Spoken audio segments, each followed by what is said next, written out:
High spots and cheap pops. Ladies and gentlemen, it is the Silicon One Steve Valli here, and I'm with Vlad Daddy. Vlad,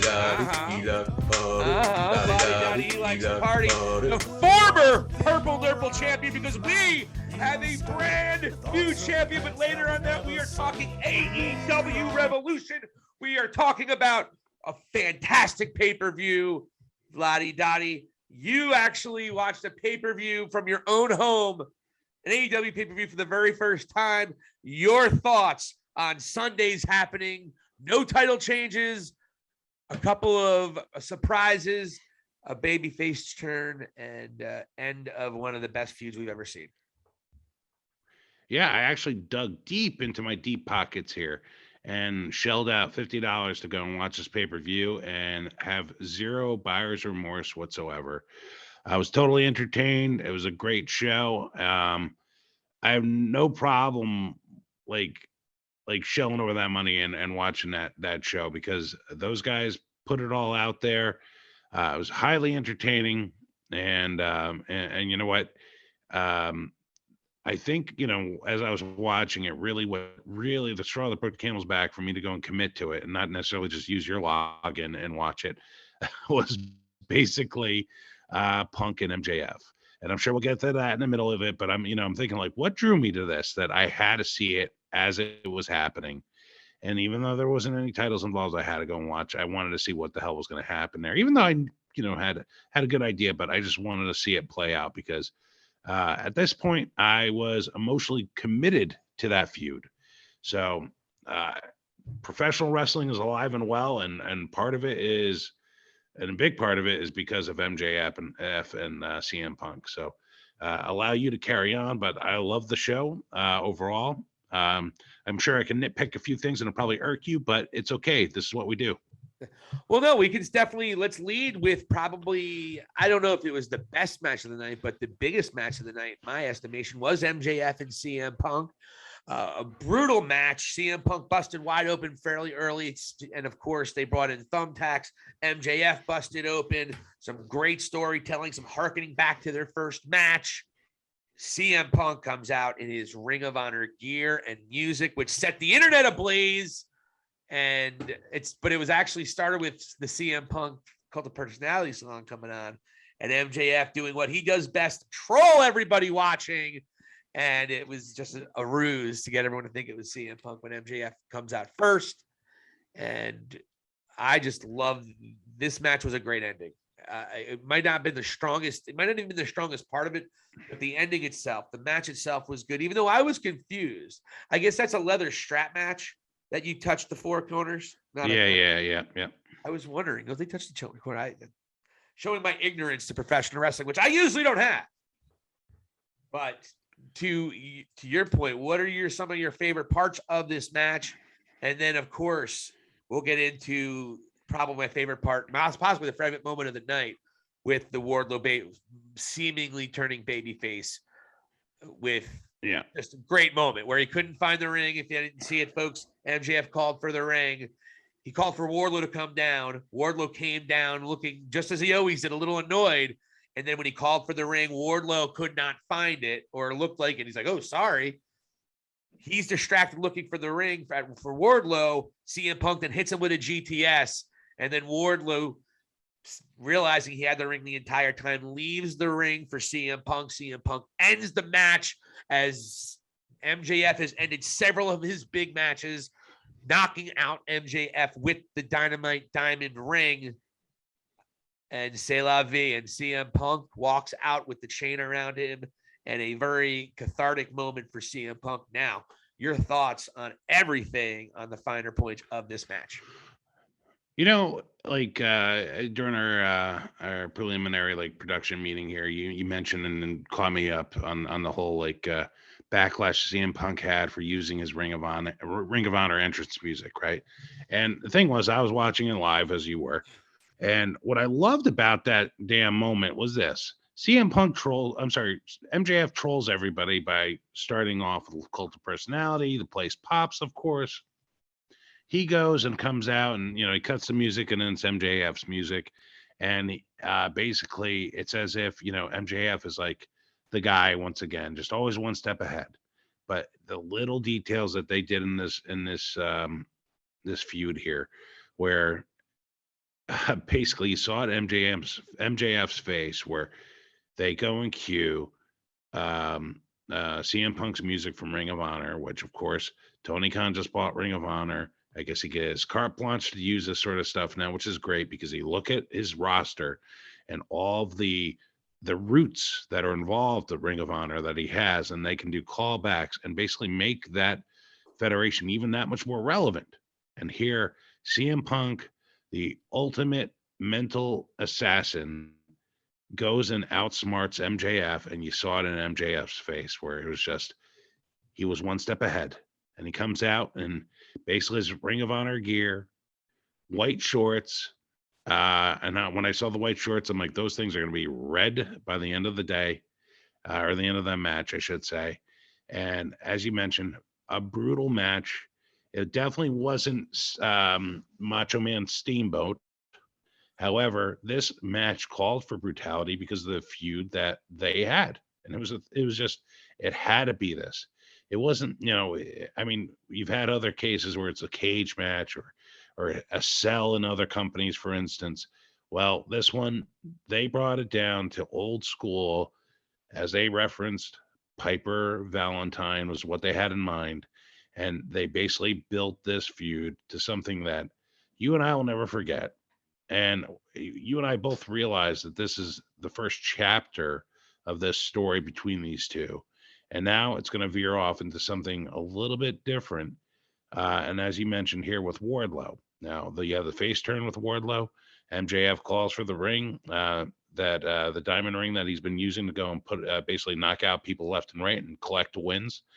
And of all people, his right hand that he has mistreated this entire way finally picks his opportunity to go and just happen not to find it with some sort of, like ignorance is bliss moment, if you will. And then as CM Punk gains the advantage, he finds it and just places it in the bloody ring for whoever can get it, which at that point in time was CM Punk. And just the little look there. And the brilliance of this feud is they went and built up Wardlow throughout it to become a face that could help run that place. Hey, you and I have heard the rumors already, and there's no reason not to believe them. WWE is very interested in Wardlow. And why is that? Well, one, just take a look at the guy. He is money. Okay. This is what you want in a professional wrestler. And that guy learned by watching and being part of one of the greatest feuds that ever happened in wrestling. And he was a very important part of a huge match between CM Punk and MJF, and was the difference maker. And that guy, I mean, really, with him winning his ladder match as well, I mean, it was his night as much as anyone's, really. And I'm happy because I do like Wardlow. And I think this guy, it could be a very big star for this company. And it was a great way to end it. Made all the sense in the world. They told a great story throughout. And in some ways, I'm sort of sad it's kind of over, but I'm interested now seeing what comes next with Wardlow, in which I'm sure Pinnacle is going to be coming after him, namely Sean Spears and MJF. And I'm curious to see, does CM Punk actually maybe sort of align himself a little bit with the big man? Maybe he's there to go and back him up a bit. I definitely think this is really, it's really intriguing. I mean, this is a nice new chapter that they're about to write. It's kind of like Hogan when he became buddies with Mr. Wonderful Paul Orndorff before Mr. Wonderful Paul Orndorff turned on him again. But no, I think that's definitely a good way to go. At least get him out of the gate to get him a little bit more over as a babyface. But let's just segue in to very briefly. We don't have to go into it too much because of time constraints, but Wardlow, as we said, is the winner of the Face of the Revolution ladder match, which was my pick, by the way. It was. Which I thought I screwed up on. And so he now gets a shot at the championship the winner of the Scorpio Sky, the TNT Championship, the winner of the Scorpio Sky, Sammy Guevara match. Now, here's the thing, though. Remember MJF said, hey, you can have the title shot? Not like you're going to win anyway. Right. MJF could take that back. So I am of the assumption, folks, MJF, despite this loss, he will be your TNT champion starting next Wednesday night. That's my prediction right now. That's where they're going. Very good prediction. That's a really good prediction, because if he does go and pull that heel move and just grab that heat away from Wardlow and just try to put him under his thumb, because Wardlow didn't go and play ball with him, if you will. And honestly, I'd love to see him beat Sammy. And I like Sammy a lot, but man, just to put a title around MJF's waist, man, as good as it gets, it's going to be good, man. And I hope they do that. If MJF gets that title shot, he's going to win. He's not losing the title shot. Oh, yeah. Yeah. There's no way he's losing. And that's the thing. Now, does he have Wardlow win the championship, or does he just take the title? I think MJF takes the title shot. And I don't know how that works, but I think MJF will take it. But very solid ladder match. We'll get into it briefly. We'll go through the big ones, and then we'll kind of go through the smaller matches a little bit later. We got Hangman Page next to Adam Cole. Baby. Better than last time. No, you're so critical. There's a delay. What do you want from me? Hangman and Page, Adam Cole, great match, and kind of happened the way we thought was going to happen. Wasn't sure how the Dark Order was going to play. I wasn't sure if the Young Bucks Red Dragon thing was going to absolutely explode, which it did, but it didn't explode to the point where they're definitely not going to be part of a faction anymore. I think we're going to see some words, and we'll get into that. But what'd you think of this match, Adam Page? Hangman Adam Page, he hits the buckshot lariat, but after he hits his very own version of the last shot, or the boom, I guess he calls it now, not the last shot. That was right. NXT. The boom. And Hangman likes to use his opponent's moves. I like that about him. That's kind of an ode to a lot of things Kenny Omega actually has done in New Japan. Yeah. And some other guys. So what do you think? I thought this was a great match. I really thought these guys put it all out there. Maybe not lived up to certain expectations, but I thought it was great. I would have liked to see the Bucks some part of it, but Hangman with a very big win. And I think this win solidifies his title reign a little bit. Yeah, I thought it was the win that he needed and most importantly deserved. It was a main event match on a pay-per-view. And it was as good as the match was as good as I thought it could be. So it met my expectations for sure.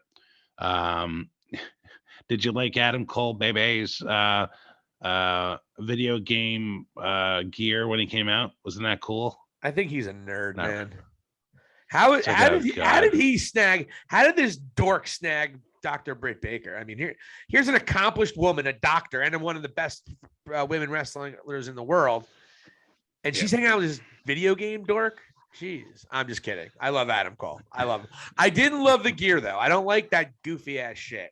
I didn't love when Kenny did the Terminator either, folks. Sorry. Yeah. Or when Triple H did the Terminator too. That was real ridiculous. Because he had like that didn't look good either. The Kenny one I thought looked worse than the Triple H one, but they were working with different budgets. Oh, Kenny looks like he did that with his nephew in the back of his car. Yeah, they got a thing of like aluminum foil, and he's like, "Yeah, Uncle, that looks great." But to your point, go ahead, sorry. But yeah, just getting over it. I just thought it was a typical like video game dork sort of thing. But again, Adam Cole Baby is one of my favorites. And it was a really good match. I'm actually happy he didn't win it like Adam Cole. I think Hangman still deserves it. They're still telling the story with him. Because you and I have been pretty critical, and rightfully so, about how Tony Khan has handled this reign. And it's almost been a little bit less than, and it's reminiscent of when CM Punk held the world title at WWE to me. So for him to get this big win on a pay-per-view, he deserved it, man. And like, let's see where this goes from here.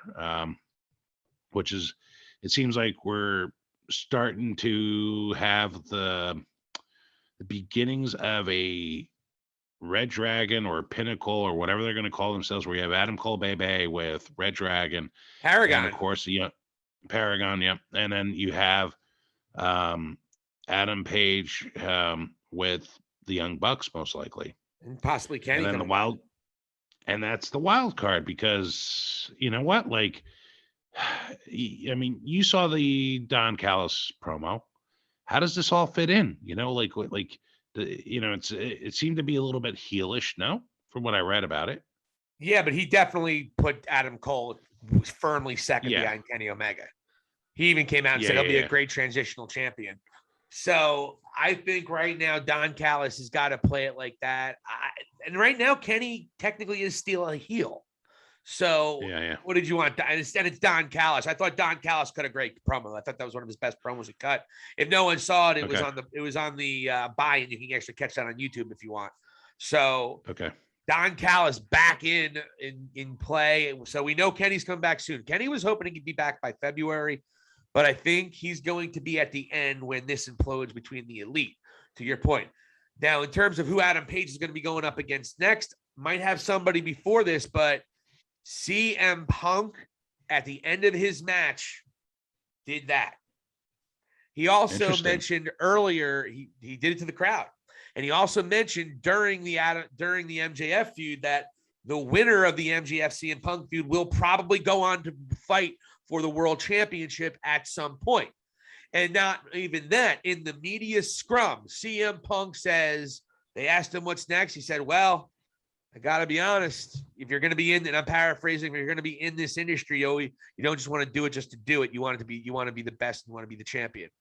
And I feel bad because I really like Hangman, but he's got something I want. So CM Punk is already putting out feelers that he is going to be an eminent challenger for Hangman Adam Page. And Hangman Adam Page, which we got to talk about since we're on this match, he pushed away Dark Order members, particularly Alex Reynolds, and in almost a heel way. And then the crowd started actually booing Hangman at points. Not the whole crowd, but about a third of them started booing him. They were probably Adam Cole fans. Actually started booing Hangman Adam Page when he tied up Adam Cole to the rope.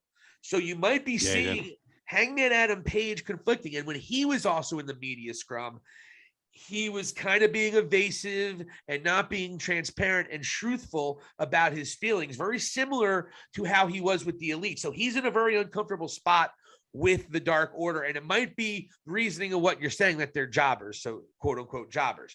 But if you go on being the Elite, he kind of, but not really, tried to apologize to Alex Reynolds. And then he kicked the entire Dark Order out of his locker room. And he said he was sorry, but you guys got to go. Yeah, you guys got to go. I'm sorry. You guys got to go. He's got to leave him in his dust, man. They're holding him back. But how do you do that with keeping him a babyface? Because they're the nicest guys in the world. They're the lovable losers. Yeah, you can't. So they're going to have to turn on him in a very vicious way. But they've already done enough. They've been by his side and being his friend the entire time, if you're paying attention to being the Elite. Yeah. And what's the matter, baby? We have one left, yeah. I wasn't going to smoke another one, so. Oh, I love you. Okay. I could have done it too. All right. Sorry. Sorry. What? Sorry. So with Alex Reynolds. So I think they're in a spot with Hangman where he's having these conflicted emotions, and that's going to be part of the reason he loses this title, similar to when he lost the tag team championship. So his character arc is kind of annoying me, quite frankly, because he's going back to his old tricks, and I just feel bad for the Dark Order. So I'm already turning on Hangman. Fuck Hangman. Wow. Fuck Hangman. Fuck Hangman. Fuck Hangman. Fuck Hangman. To the late, great Brody Lee. To the late, great Brody Lee, who coined that phrase. Let me ask you this too. Like, you and I read, like, the Tony Khan said he's interested in having a trios championship, but he's like waiting for Kenny Omega to return. So that's an obvious, like, tip of the hat. Like, we're not going to really do anything. So how would Hangman fit with this between, I mean, I'm not awesome at math, but that would make 4 of them. So, like, would it be Kenny or are they basically saying, okay, like, it would be Hangman and the Bucks as the trio champs, and then Kenny Omega maybe would be going after CM Punk if he were to go win it. Maybe that's the way they're sort of playing this out. I don't know how Hangman fits into it. Now the question is, where does Jay White fit into this, and where does the Bullet Club in general fit into this? That's the whole other part of this story. I mean, what we're seeing, I think we're seeing a beginning of something that we can't even grasp. This is going to transcend 2 or 3 companies at least. Yeah. This is the beginning of a monster storyline. I don't think this is just about the Elite. I think this is going to be an all-out war between the Bullet Club members. That's where I think we're at. That's where we're going. That's my honest to God opinion. Because there's a lot of money to be made with a Bullet Club story at that magnitude in the United States, not at 11:30 on a Saturday night on channel 67, with wherever Ring of Honor was shown. So Ring of Honor wasn't around my house ever. Ring of Honor was never on any TV that I had around. So I'm talking about 15 years ago, 10 years ago. Right. So I think we're in the beginnings of something. So there's a lot of pieces that it's not just Kenny and Hangman. I think where do a lot of these pieces go?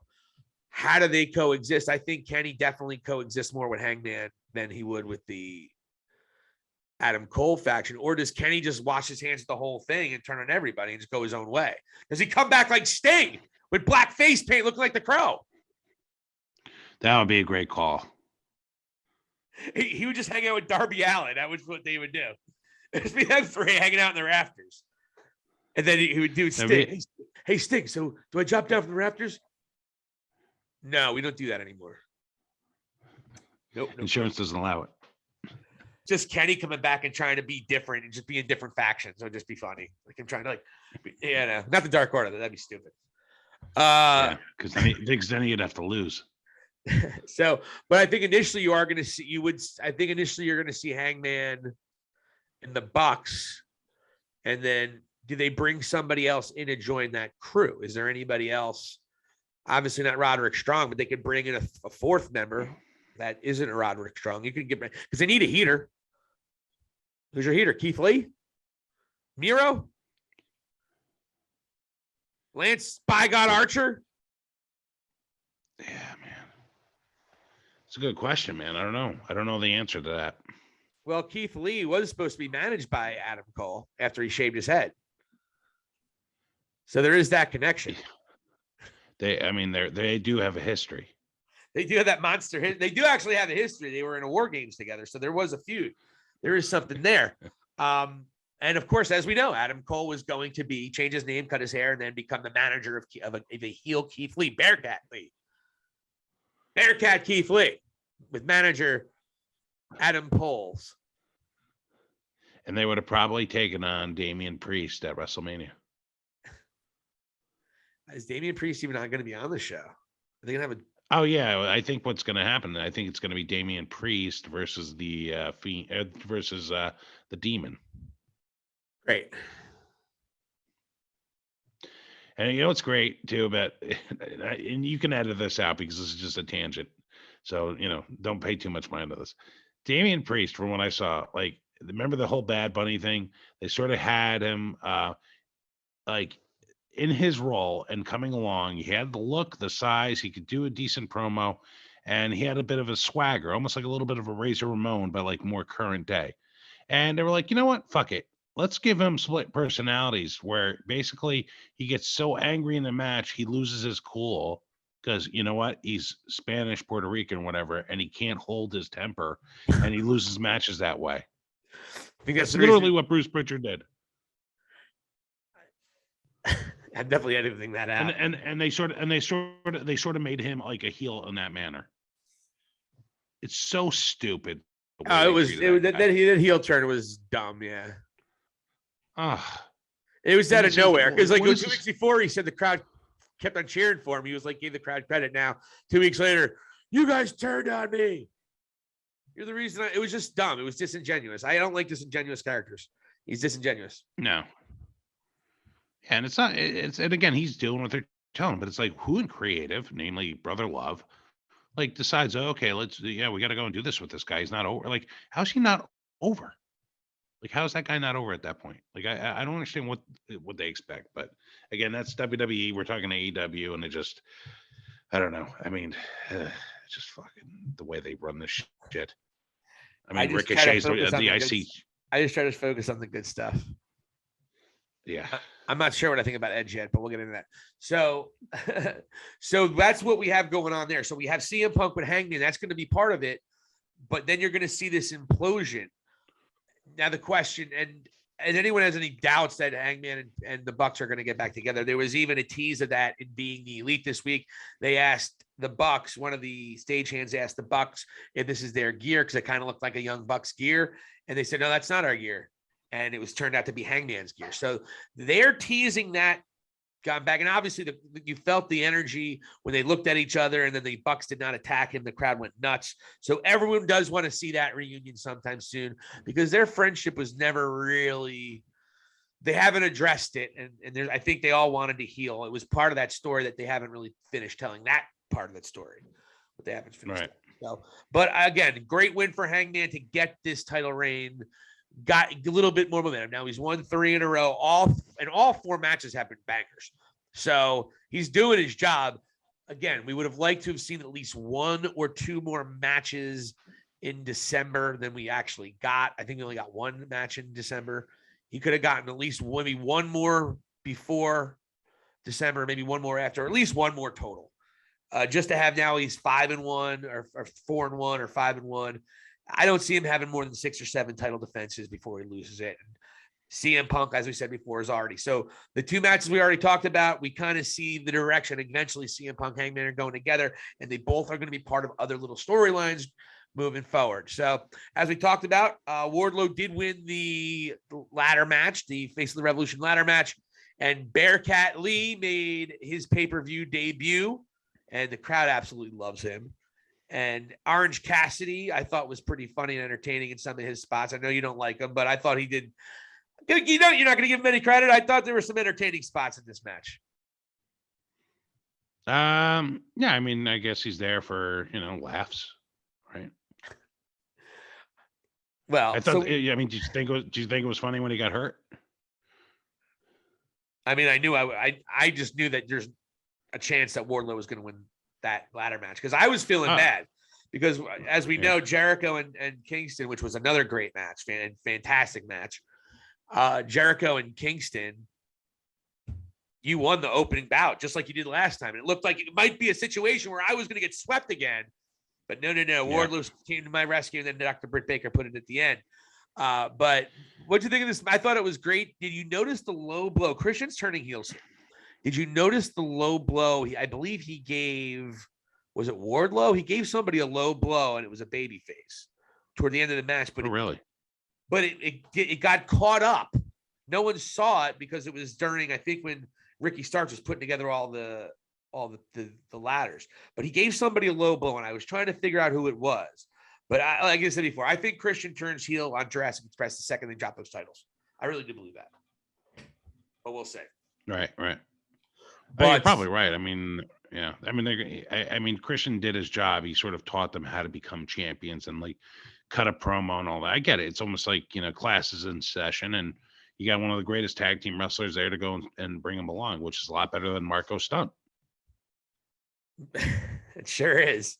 He definitely brought them legitimacy, and he definitely is part of that story of how they became tag champions. So there is that. And so great win though for Wardlow, great pop, good finish with putting Ricky Starks through the ladder at the end. And again, we already talked about Wardlow. His star is rising, but I will guarantee Wardlow gets that title shot taken away from him tomorrow night on Dynamite when MJF addresses the situation that happened in the Punk. Yeah, you could very well be right. Or the other aspect is he actually gets a shot, and Sean Spears and MJF cost him the shot that would cost them the match against Sammy. They don't do that in AEW. Very rarely do they have interference in AEW, though. I think it's like our PTSD from watching WWE for so long. Yeah, it's possible, but yeah, like I mean, it's going to go one of those two ways, and you could very well be right. I like your idea better, but no matter, he's not beating Sammy.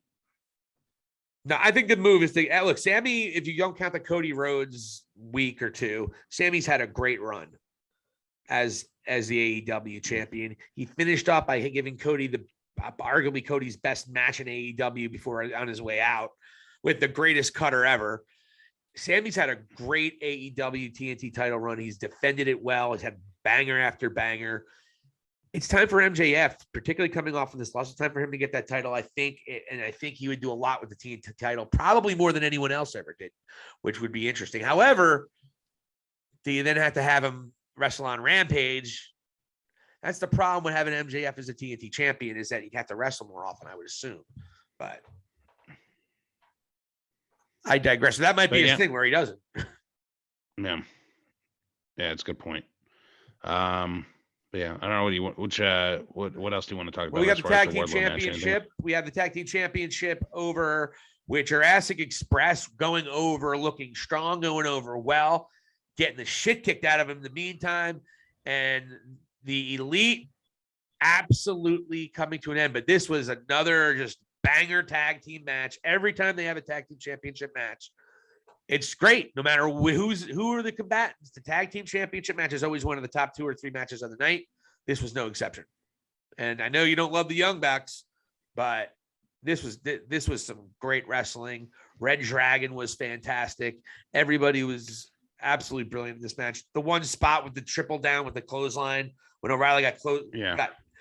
I just loved a lot of the aspects of this match and a couple of nice, really false finishes. And I love the finish other than Luchasaurus kicking Matt Jackson and missing him by 2 feet. But he hit his hand. But he did. He gave him a foot to hand high five. I thought this was like probably Jungle Boy's one of his best matches, I thought.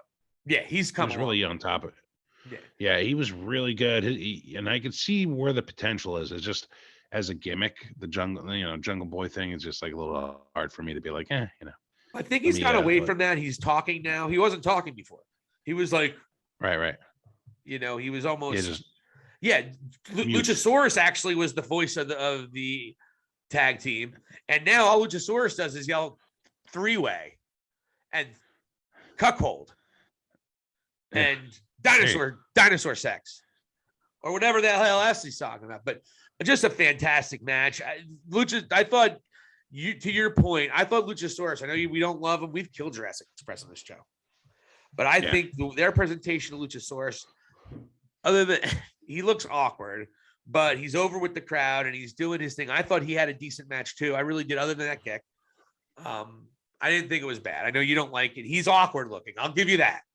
But he impresses people. But I thought it was a great match. And you're right. Jungle Boy was absolutely brilliant. He got the shit kicked out of him. He got probably, I would say, a majority of the heat that happened in this match. And he was brilliant toward the end of this match. They win it. And Jurassic Express very quietly having a very nice title run and legitimizing themselves. Because when you are in the same tag division as FTR, the Young Bucks, Lucha Brothers, and now Red Dragon, you're not thinking that Jurassic Express is even in the top 5 possibly.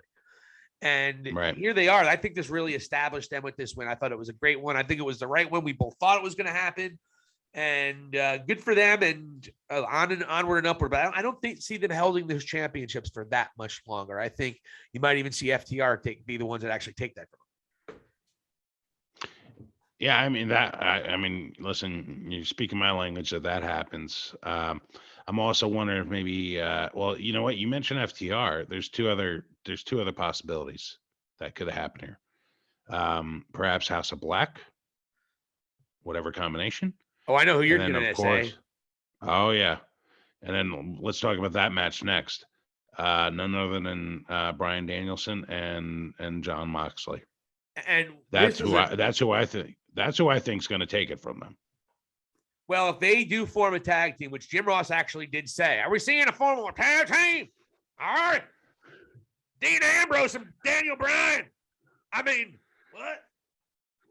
I like WWE. I worked there for many years. I worked there. I like Vince. I love Vince. It's like a dad to me. Damn jerk off dad is an asshole. And he'll tell you he's an mistreated me. Paid me well.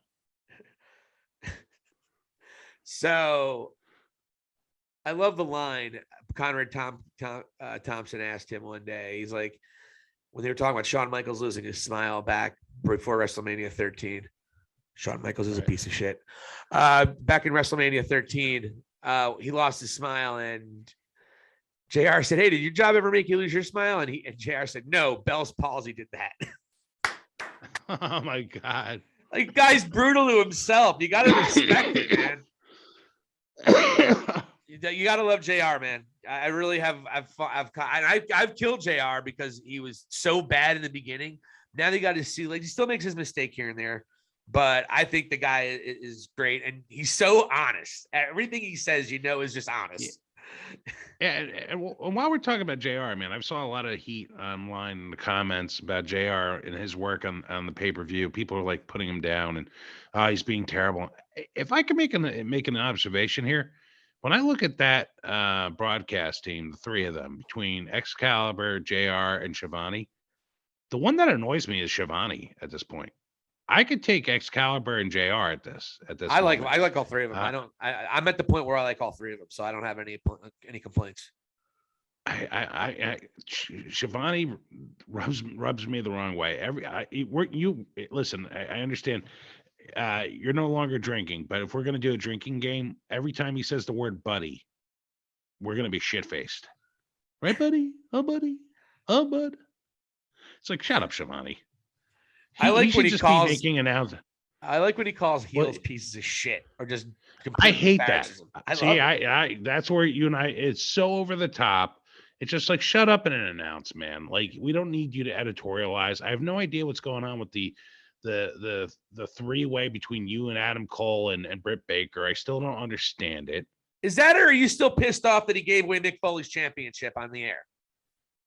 I've gotten over that, actually, and if anything, he went and boosted at Mick Foley's career. That's very well done. I mean, Bischoff told him to do that. By the way, everyone knows that. Right. That was another piece of shit. I think Shivani's great at doing in-ring interviews. I'm fine with that. Do the backstage interview, but having him be there and it's just like, right, buddy? Oh, buddy. Everybody's my buddy. It's like, shut up already, Shivani. I want to hear Grumpy Cat with Excalibur at this point. Well, I don't think Shivani's going. Schiavone is not going anywhere. Don't listen to Dark on Dark Elevation because it's he and Paul White. That would not make you happy. Ooh. Schiavone and Paul White. That is, and by the way, Paul White is unlistenable. Period. Is he? Unlistenable. Are you saying this because he didn't give you an autograph, or he gave me an autograph. He just didn't smile for the picture. He gave me an autograph. He was a douchebag to you. I remember that. Because he didn't put respect on the name of Bret the Hitman Hart. If anyone knows the story, this is many years ago. I was in college, and Bret Hart there was an autograph picture of Bret Hart while I was in line to see, we'll get an autograph for the Big Show. And I pick up the Bret Hart. I wanted a Bret Hart signature. Bret Hart is probably my all-time favorite worker. I am a Bret Hart guy. I was a Bret Hart guy in WrestleMania 12. I was a Bret Hart guy at WrestleMania 9. I was a Bret Hart guy at WrestleMania 4. I remember as a cashier at A&P, I would walk in before he won the WWE Championship. I would walk in and just do the Bret Hart and I would walk like him I just love Bret Hart. And fuck Shawn Michaels too. Did I mention that? You didn't mention that. I missed that part of it. So anyways, I have this autograph picture of Bret Hart, and I'm about to get a picture with this guy. I'm giving $25 to just so he could take a picture with me. And he goes to me, "Why do you have a picture of Bret Hart?" I was like, "Well, I didn't want to spend another $25 on you." And I already was paying $25 for the picture. And he didn't like that. I do not get starstruck by professional wrestlers, I guess. But it was to his face. It wasn't it wasn't disrespectful. It just came out. It wasn't intentional to be disrespectful. It just came out like that. So suffice to say, Paul White, the Big Show at the time, did not smile, nor give me a handshake, put his arm around me, not even a thumbs up. Everybody else got a thumbs up or a smile or a hug. I get screwed by the Big Show. So fuck him. And on top of it, he's unlistenable. I mean, I'm not saying that for that reason, because but I challenge anyone to listen to him. He has these weird Southern cliches All of a sudden, he's the biggest Southerner ever. And he's with Mark Henry on there. And then he throws some like, never mind. He just does Where's a he little from bit of originally? soul when he talks to Mark Henry, I notice. It's just a little weird. Oh, I see what you're saying. That is weird when they try too hard. It just may be something I'm not noticing, but Paul White is not listening. I like Mark Henry.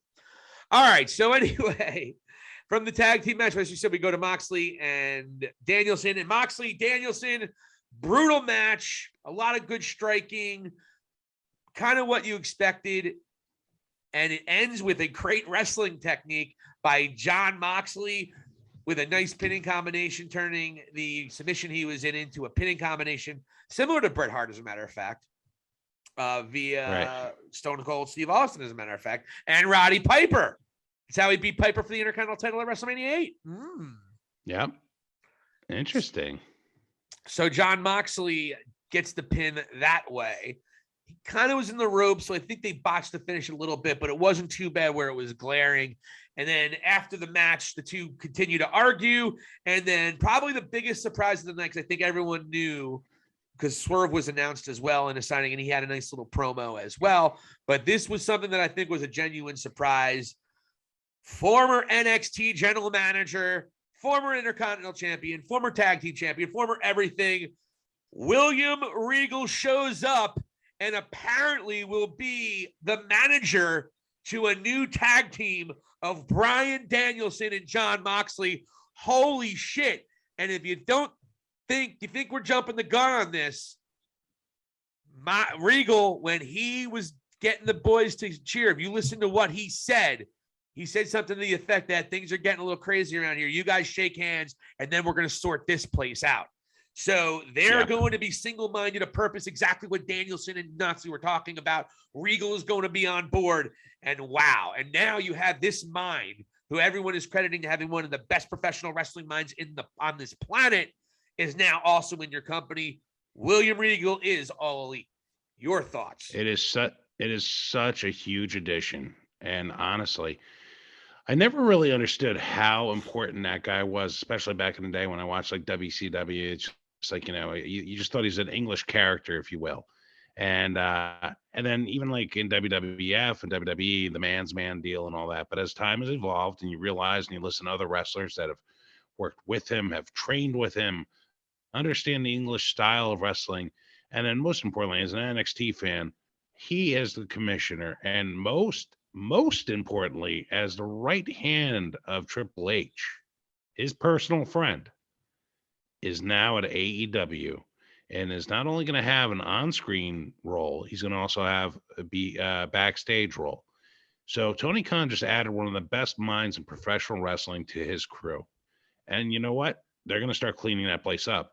And one of the things that they made mention of, I should say, Bryan Danielson made mention was of the jokes that are involved at AEW. And I think he did mention somebody dressed up as a dinosaur, right? In that one promo. So here we go. What's the first, who's the first person, or first team, or first entity they should go after? Hell yeah. Moxley and Bryan Danielson as tag team champs, coming out there every week and defending it and just running roughshod. I mean, that's just awesome. And having Regal cut promos along with those two. I mean, it doesn't get much better, man. I mean, I'm loving this. I'm loving this. I hope they come up with a cool name of some sort, man. If it was WWE, it would be called Brian Moxon. Daniel Mox. RK Bros. They're great, by the way. What a great win last night. Oh. Anyway, it's incredible. I think that what I like too about AEW is that they don't give championship matches right away. They're going to have to build chemistry. They're going to have to win several matches on television before they get that tag team title match. That's what I do like about AEW, that wins do matter. You can't lose 2 or 3 of your last 5 matches and then expect to get a title shot on TV the next week, which I think is dumb. And I always did. So what I like about that is just like they did with Hangman and just like they did with even Jericho and MJF when they had their title shot, they made them wrestle in tag matches and compete, not just once. It was like 2, 3, 4, 5 times. And then they get thrown into a match where they have an opportunity, maybe one of the, what have you, maybe a gauntlet match or a battle royal, which we've seen. So you're going to see these guys run roughshod. I don't think they go after Jurassic Express right away. So I think they'll keep it a little bit. I'm not even sure if Jurassic Express keeps the title that long before they get to them. But we'll see. It depends how quickly they move this storyline. It really does. Okay. Yeah. I mean, I'm looking forward to that first promo with Regal and those two out there. And we should this is going to be a very, very good Dynamite. The Dynamite after that pay-per-view is usually excellent because it's similar to the Monday Night Raw after WrestleMania. You have all reset, a lot of different storylines, and a lot of new storylines are popping up. A lot. I mean, again, we saw it. The week after Revolution or Full Gear, a week later, we finally saw. Actually, no, it was that Wednesday. MJF came out after he beat Darby Allin and said, "Who's going to be next? Who's next?" And we saw CM Punk come up, shut him up without saying a word. And we were off to the races with one of the greatest feuds and one of the greatest storylines in the history of professional wrestling. So it's always a big night. So definitely tune in tonight on TBS and watch Dynamite. You're going to see that, and it's going to be incredible. I'm super excited about Moxley and Danielson with William Regal at the helm, being their Arn Anderson, so to speak. Yeah, absolutely. And you know what? Like, I love those two together now with Regal. And if I could fantasy book this thing with somebody that's a free agent, not that they have to do it immediately, but because he is available, but man, I would heavily consider adding Cesaro to that mix. Is there any chance Cesaro is the fourth for Red Dragon and Adam Cole? Because Cole and Cesaro are tight, actually. You're right. They're tight. There is a little bit of a history on the indies when he was not. And a Ring of Honor, too. Yep. So, and he knows all those guys. So that is something that could be a possibility. We talked about the heater. Cesaro might be perfect. He would be a big surprise. Or do you turn somebody heel? I don't know if you do that. So I think Cesaro might be the perfect. Honestly, I think Cesaro might be the perfect guy. Perfect guy. He would become instantly cooler by hanging out with them too. Yeah, he would. Yeah, and actually, his style sort of fits with those guys. I gotta say, I like Red Dragon together like that. I like their style. I'm looking forward to seeing them. Yeah, and I'm looking forward to seeing them against FTR, especially. Give me Dax and Kyle O'Reilly all day. Just they had such chemistry in both those matches, but particularly the first of the Battle Royals. All right, we move on. Women's match, women's title match, probably the most disappointing match of the night. But it doesn't matter if it was disappointing. My pick, Dr. Britt Baker, gets me the purple nurple. I am now the purple nurple champion because the Dr. DMD comes to the victory for me. And not the best match in the world. A couple of spots, not the greatest. Nothing really great about this match, to be honest with you. And I think a lot of people, not just you, were disappointed that Thunder Rosa did not get the victory. But there are rumors that she's going to get a rematch on the St. Patty's Day or the day before St. Patty's Day for Dynamite. There's going to be a rematch for that title. And I think one of the reasons Britt went over, as I said last week, was I thought that so many baby faces at the top of the card were winning. We needed a heel to win. So I thought Britt Baker was the most sensible one to win. That was the biggest reason I picked her. Your thoughts on this match? Yeah, you know what? Congratulations on winning the Purple Nurple and having it stem from this match. Just so you know, I have mailed the Purple Nurple to you. And I did it in a very economical way, 53 cents American, and it's being shipped via Russia and through the Ukraine. So you should have it probably in a year now. And I'm sure it'll get there all in one piece as well. But yeah, basically that match, I was surprised mainly because through the pay-per-view, as you and I did our picks, I'm like, there's got to be some sort of title change. And I'm like, this is the one that only really makes sense at this point, and that's truly why I picked Thunder Rosa. I mean, and honestly, I was just like surprised, especially They had been like sort of alluding to some like issues with especially Jamie Hayter and Britt Baker. And I'm like, I was thinking maybe there's like a botched attempt of trying to help her and it screwed it up and then Thunder Rosa would win. So, congratulations to you. Your crystal balls were totally on point there. So it's a great job by you. I do like the fact that both times it came down to the final pay-per-view. No one had a big enough victory, either one. You swept me the last time, so it wound up being that close. But this was a close one. I think I won by 1.5 or 2.5, one of the two. And I'll take it. So I am the reigning champion, and I'm going to have it till at least Double or Nothing. So we're excited. Double or Nothing's right in the corner. It's only 2.5 months away, though. We only have, I think we're only going to have two pay-per-views in between that, maybe 3. So I think WWE's got one we got April. And I think only 2. So we only have 3 pay-per-views for the next round. But I'll probably swing by New Jersey. I do visit New Jersey once or twice a week to visit a friend. So I think I might come by and just swing by your house and pick it up. You can leave it on your front porch. I won't. It's already in the mail via Kiev, so sorry, can't. but I do have a tracking number though. Well, luckily I know somebody for the post office in Kiev, so we're good. That's good. So we now go to the other women's match, Jade Cargill and Conti. I actually like this match a lot. Jade Cargill continues to get better. She had a nice frog splash. The finish wasn't super smooth, but look, she's only been doing this for 1.5 years, folks. And where she's at and with her athleticism, she's right on track. She remains undefeated. Conti continues to impress me, and she has to be the leader in this match, and she did a good job with it. And solid match. Nothing surprising here, though. Your thoughts? You're definitely bigger on Jade Cargill than I am. She's very green to me, and it's really reminiscent of Goldberg. Are you talking about green like her outfit or the money she makes? No, like greener than goose shit. Like you can go look at the bunny match where she didn't know when to kick out on a 2 count, right? And then in this match, there was also a botched count as well at one point in this match as well. And great. She did a frog splash. Awesome. I mean, it's very Goldbergish to me. And I'm sorry, considering what Goldberg did to your favorite wrestler, I would think that maybe be a little bit more critical, just a little bit, because this is too much too fast for me. And I understand why they do it, because she's a sight to behold. There's a presence about her.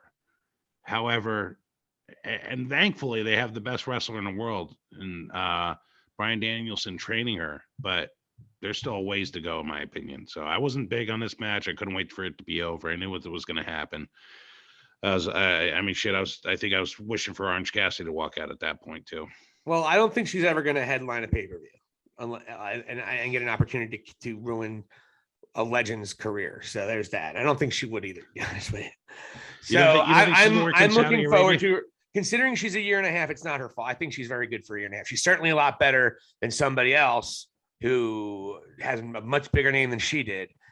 Put it this way, she's 10 times better than Ronda Rousey. I'm going to come out and say it. And I'm sorry if you disagree. I don't think it's close. I really don't think it's a thing. In terms of entertainment, in terms of cutting a promo, in terms of being a professional wrestler, it's not close. So if anyone's being super critical of Jade, I'm not talking about you at all, because you're not a big fan of Rousey either. But yeah, I see a lot of people kind of bashing Jade that thinks Ronda Rousey's great. And it's like, well, then we just have different opinions. And well, so you think then for you, the 2 women matches are the 2 weakest spots of the show? You're going to say? Yeah, if I had, definitely. And I'm not looking to be sexist about this, but just as far as professional wrestling is concerned, they were the weak spots. I think I think Thunder Rosa and Britt Baker were very disappointed, because I think a lot of people were even saying that should headline the pay-per-view. No, they're crazy. Well, I'm saying that's what people were saying on Twitter. They said, make it a cage match and have it pay-per-view and have it headline the pay-per-view. That's what people were saying. And let's be honest, we're really glad that it didn't. Also, the AEW World Championship at this point in time is still the most legitimate. Come on. Then we also had. Hey, what you think about the kiss that started the match? I'm surprised you didn't mention that. I thought it was funny. I thought it was a good little ploy by Jade to kind of get that going. I thought it was cool. It was a good spot. Pop the crowd, 2 girls kissing, woo. And Tay Conti did the same thing back later in the match. I thought it was just a spot to get the crowd going. Whoa, to be honest with you, I didn't think it was. Yeah, a lot of guys in their mind lost their virginity that night. So, hey, I remembered I was the 10 or 11-year-old boy that saw Miss Elizabeth's ass 10 rows, in back of me. So we go to Eddie Kingston. Chris Jericho led off the show. I thought this was a great match. I thought what it actually was one of Jericho's best matches he's had in a while. And Jericho seems like he got that little scare with his health. People are making fun of his dad bod. He seems like he's taken some of this to heart. Even on commentary, he's reeled it back. It seems like Jericho, he's not one to rest on his laurels. If he doesn't think he's doing something right, he changes it. And I think this was a good opportunity, good chance to see that. And he puts over Eddie Kingston, and easily Eddie Kingston's biggest win of his entire career. Yeah. I was able to, by the time I logged in and everything, I got in about halfway through the match. I missed the one spot, but I saw the replay of it, man. Pretty scary moment with the one exploder suplex that Kingston nailed Jericho with, where he pretty much landed on the top of his head. Yeah, that looked really bad. That looked really bad. It was they sold it like it was his shoulder, his bad shoulder. That's some Japanese shit, man. It's a way he does it, and they have a lot of similar. That's why a lot of the shelf life of Japanese wrestlers isn't quite as long. They take bumps like that all the time. Jericho doesn't make a habit of it, but that is an intentional bump that they take, and it's a tough one. But you're basically doing your whole entire set, what you're supposed to do on it. When you take a back bump, you kind of put your elbows back, slam it back as you're falling. This bump, you have to basically somehow hit your weight and spread your weight around with your shoulder and your back of your neck without actually hurting your neck part, like the back of your top of your back. Yeah. It's a very, very tough bump to take, and it's very dangerous. Jericho seemingly is okay with it. So that is a dangerous spot that with that kind of suplex that is intended, which is interesting, but very dangerous. And it's something that Jericho's probably not going to do too often. And that's great insight by none other than Silicon Steve Valley, who has trained with the great Samu at the Samoan Wrestling School.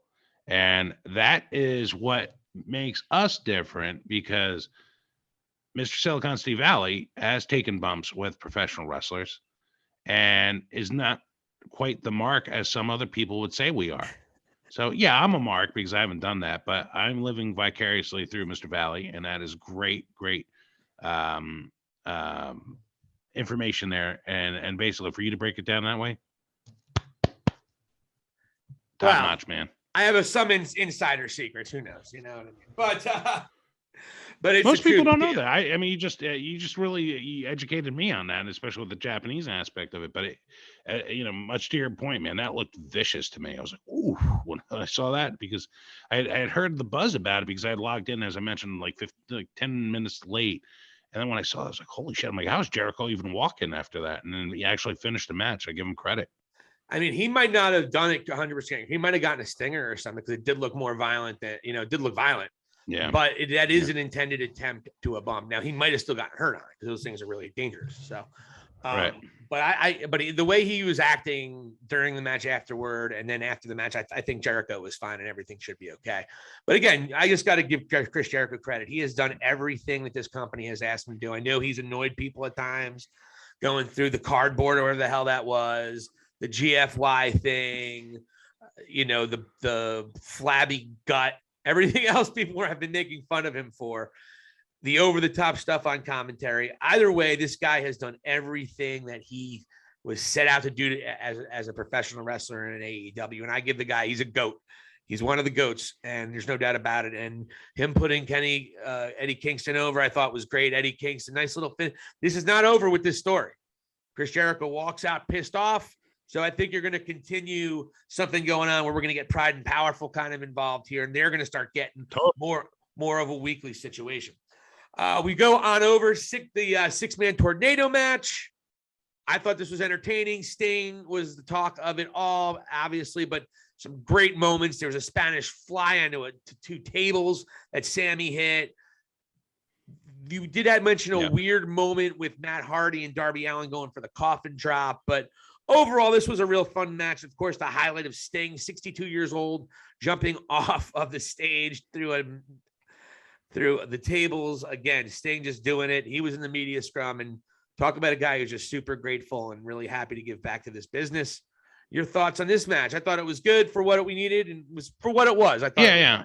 To me, it served its purpose. I knew it was going to be a train wreck of in terms of stunts and things of that nature, and then tables and whatnot. But yeah, the spots that they had in there, I expected Sammy to do something crazy because that's sort of up his alley. But I did not expect to see 62-year-old Sting jumping off of a balcony through a stack of tables. I mean, hell, if I went and said to you circa 98, 99, back when we were watching wrestling together and whatnot, and I said, you know what, I'm looking in my crystal ball here, and the year 2022, Sting is going to be jumping off a platform a la ECW through a stack of tables at the age of 62. You tell me to get the F out of the room. I'm and I'm crazy at that point, there's no way you can predict that. Yeah, because he didn't do that stuff when he was wrestling. That wasn't his MO at all. And now he's doing it.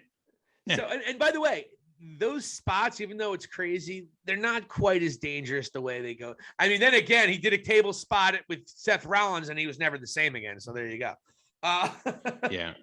Because Seth Rollins enjoys, and the whole thing is that the Seth Rollins thing is the buckle bomb that he does.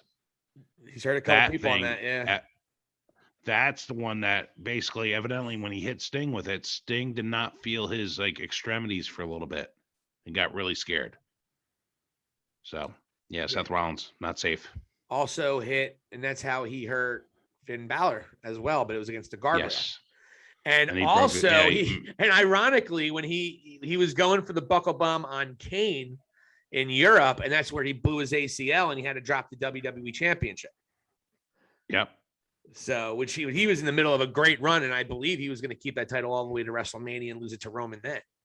But, yep, not the way it happened. I digress. Yeah.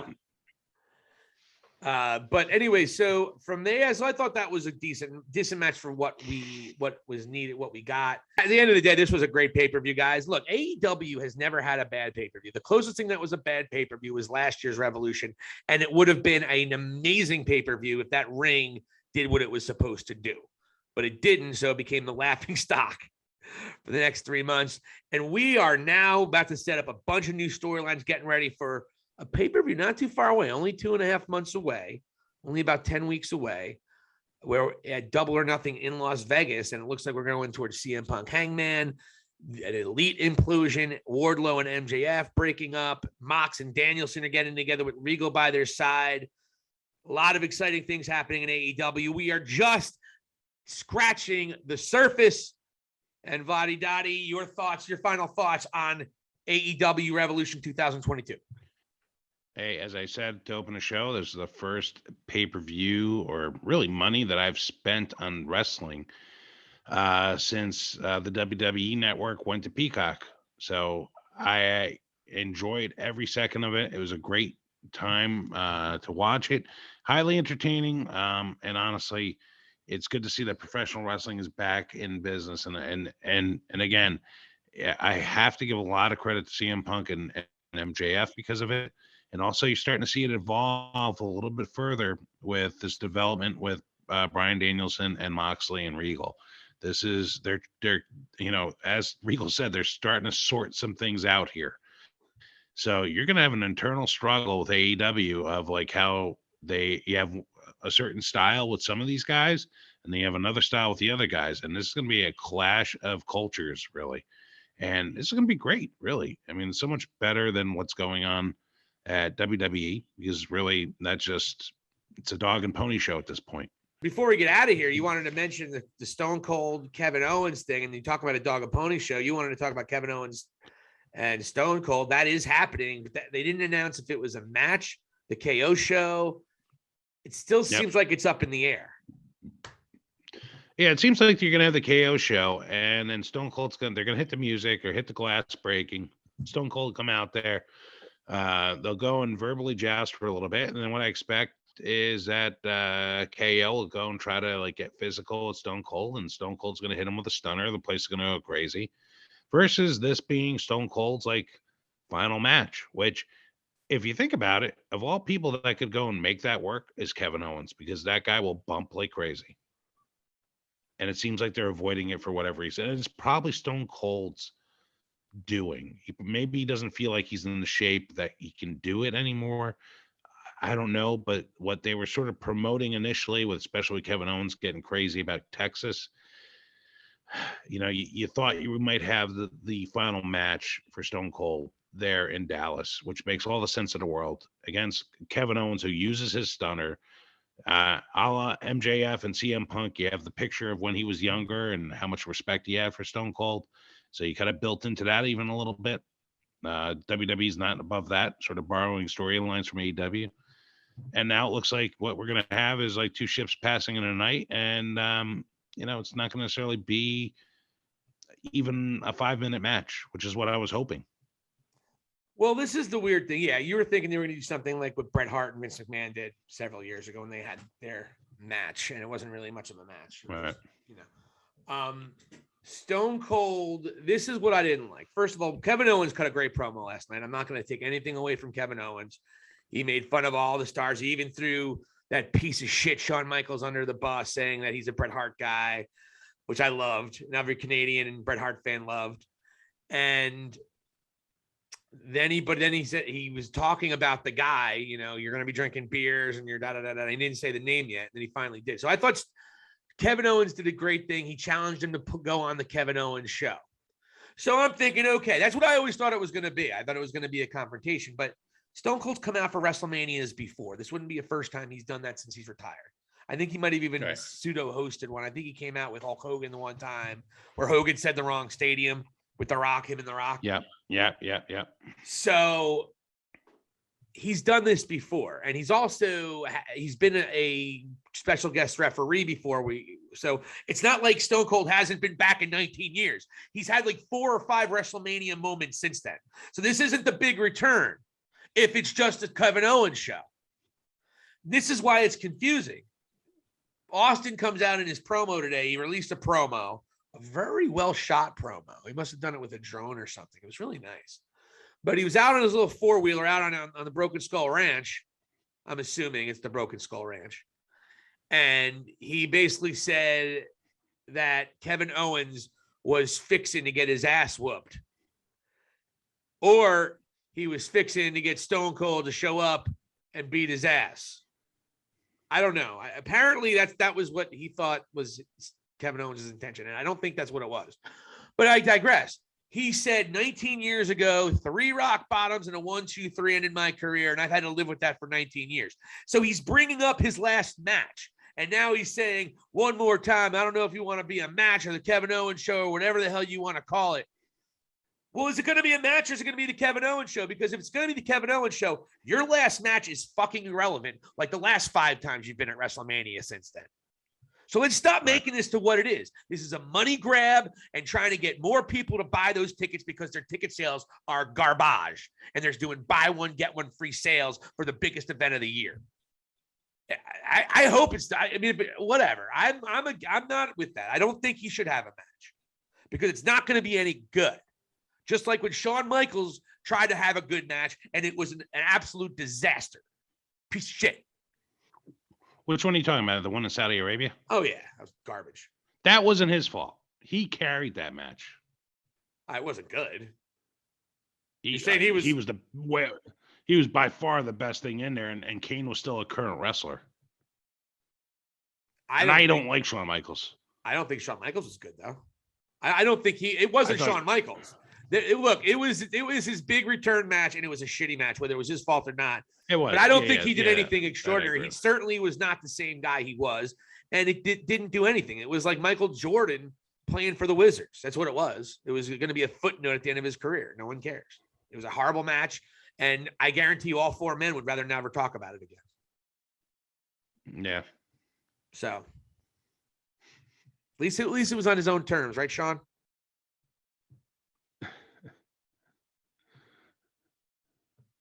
asshole. Would you Anyway. ever share something? Would you ever share something personal, with Shawn Michaels? Yeah. I'd share my personal feelings about him. And then what would happen when his buddies were around? I don't know how he'd make fun of me for thinking he's an overrated scumbag, but whatever.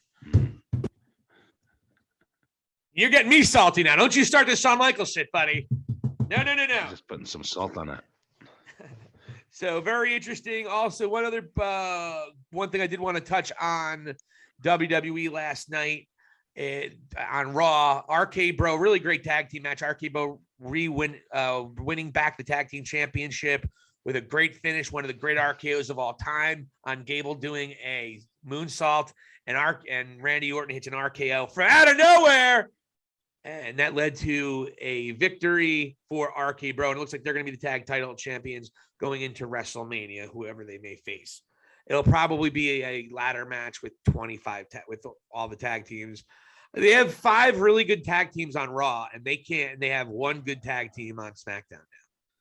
Since the midday are now the New Day are now the midday. Yeah, they're mid. They're midday drive. They're the midday. Yeah, they're mid. Exactly. And they lose to Los Lotharios. What? These are 2 former WWE champions within the last 4 years. It's like Hogan and Savage just getting beat by the up-and-coming conquistadors. Fuck. There you go. That's a great Jesus analogy. Christ. But I digress. Raw's tag team division is actually really, really good right now. And RK Bro, and they win the titles. I don't know if you saw that, but it was a really fun moment. I kind of had a feeling they were going to win because Orton cut a great promo before, and he cut a really good, almost touching promo after, and he used the F word, and he used the word friend. Did he? Well, the F word was the word friend that he never used in 20 years. He said, I've never said this on air in 20 years, but Riddle is my friend. It was. How many weeks do we have to WrestleMania? 4, bro. Is that enough time for them to lose it or turn on each other and then those 2 wrestle? Do you think they'll pull that shit? No. They're having too much fun. And Randy Orton said, and he said he means it from the bottom. I think this was a legit thing he meant, is that he's never had more fun in his entire career. And the crowd loves them. I don't think they're doing anything with RK Bro anytime soon. I think you might see it after WrestleMania or maybe for SummerSlam. I think the payoff will be where they fight at a big event. So I think that might be SummerSlam. Who knows? I would hope, but I don't think it's definitely not happening before WrestleMania because they already said RK Bro is going to WrestleMania. They already were like all about it. Okay, I would hope so. And mark this moment if in case they decide to go and push something through quickly, because that would be complete bullshit. I saw a headline for Randy Orton as well. I guess evidently Randy is now 40 years old, and I guess he said that he's willing to wrestle another 10 years. Is he only 40? He's got to be older than 40. He's got to be, because he was a rookie. Did he come up at 20 years old? Because he made his debut 20 years ago. And he's been in the league, and he went into college, I think, for a little bit too. So I don't know if that's accurate. I think Orton, he might be, though. You might be dead right. I thought he was about 42. Randy.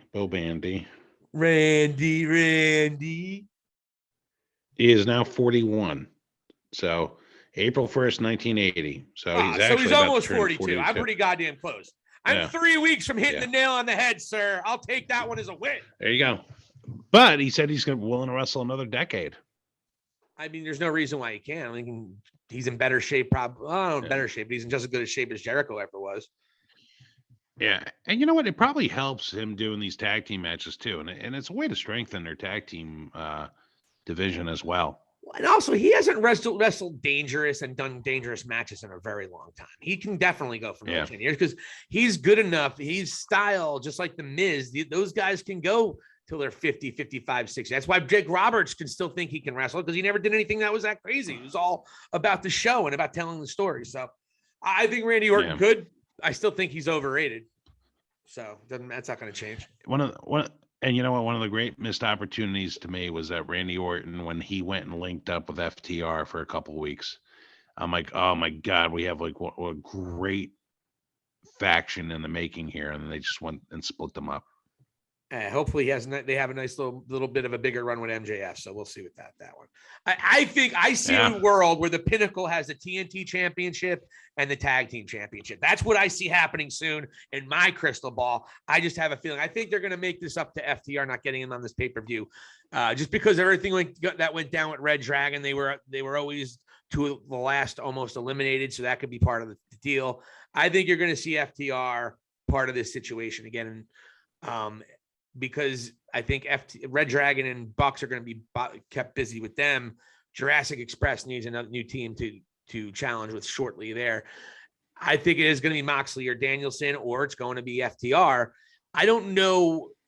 Do they go be tag team champions, or do they build a faction? We got to see where that goes. I can go either way with that, but it's exciting. And we had a great pay-per-view. So check out Dynamite tonight. You're going to see a lot of continuations to these storylines, some new storylines continuing from that we kind of started seeping through on Wednesday. Other thing of note, Adam Cole did say on Being the Elite today to the Young Bucks when they were trying to console him over his loss. Adam Cole did say it would have been real nice if you guys were out there. So there's definitely some dissension between Adam Cole and the Bucks, as we said earlier, definitely on their way to a 3-on-3 between Hangman and Bucks and Red Dragon and Adam Cole. So exciting things ahead. Vladdy Dottie, any more before we get out of here? That's it, man. You hit every nail on the head that needed to be hit. So hell of a job by you, Mr. Silicon, Steve Valley. And thanks again for all our supporters and followers and subscribers. Looking forward to next week. And, hell, there's going to be a lot to talk about because new chapters are beginning. Here endeth the lesson. This is Silicon Steve Valley for Vladdy Dottie. You're listening to High Spots and Cheap Pops. It's amazing you bring up Sean O'Hara like that, man. It's like I'm having a flashback. Because that guy, he thought, and again, I didn't know as much about professional wrestling as then, but he just thought about like, oh, okay, he had a future because of the look, the build, and all that sort of stuff. Not a problem. And he did not die in a positive light. That's for sure. How did he die? Suicide by hanging. Jesus Christ. Yeah. Sucks. And on that note, how are we going to pull a show to this dead hole? All right.